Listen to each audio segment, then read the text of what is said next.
Cuba's former leader Fidel Castro was a brutal dictator, U.S. President-elect Donald Trump has said, hours after the 90-year-old's death was announced. Mr. Trump, who takes office in January, said he hoped Cubans could move towards a freer future. Castro came to power in 1959 and ushered in a communist revolution. He defied the U.S. for decades, surviving many assassination plots. Supporters said he returned Cuba to the people. Critics called him a dictator. His brother Raul, who succeeded him as president, announced his death on state television on Friday night. In a statement, Mr. Trump said that while Cuba remained a totalitarian island, it is my hope that today marks a move away from the horrors endured for too long, and toward a future in which the wonderful Cuban people finally live in the freedom they so richly deserve. The U.S. cut ties with Cuba in 1961 amid rising Cold War tensions, and imposed a strict economic embargo which remains in place more than half a century on.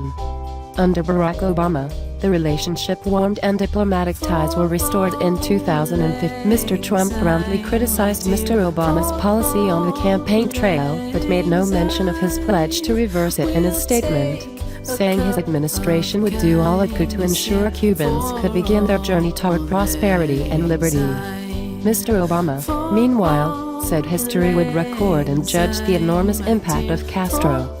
America was extending a hand of friendship to the Cuban people at this time, he added. Castro was the longest-serving non-loyal leader of the 20th century. He had been retired from political life for several years, after handing power to his brother in 2006 because of illness. He will be cremated later on Saturday at a private ceremony in Havana. And a period of official mourning has been declared on the island until the 4th of December, when his ashes will be laid to rest in the southeastern city of Santiago. News of his death left some in Havana stunned. I always said it couldn't be, said one woman, a government employee. Even though they said it now, I say it can't be. But Cuban dissident group Ladies in White, which was founded by wives of jailed dissidents, tweeted, "May God forgive him, I won't." In Miami, where there is a large Cuban community, there have been celebrations in some parts of the city, with people banging pots and cheering. Throughout the Cold War, Fidel Castro was a thorn in Washington's side.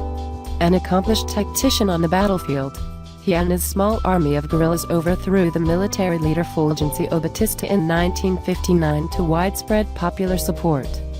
Within 2 years of taking power, he declared the revolution to be Marxist-Leninist in nature, and allied Cuba firmly to the Soviet Union, a move that led to the missile crisis in 1962, bringing the world to the brink of nuclear war before the Soviet Union abandoned its plan to put missiles on Cuban soil. Despite the constant threat of a U.S. invasion as well as the long-standing economic embargo on the island, Castro managed to maintain a communist revolution in a nation just 90 miles 145 kilometers off the coast of Florida. Despised by his critics as much as he was revered by his followers, he maintained his rule through 10 U.S. presidents and survived scores of attempts on his life by the CIA. He established a honor-party state, with hundreds of supporters of the Batista government executed. Political opponents have been imprisoned, the independent media suppressed. Thousands of Cubans have fled into exile.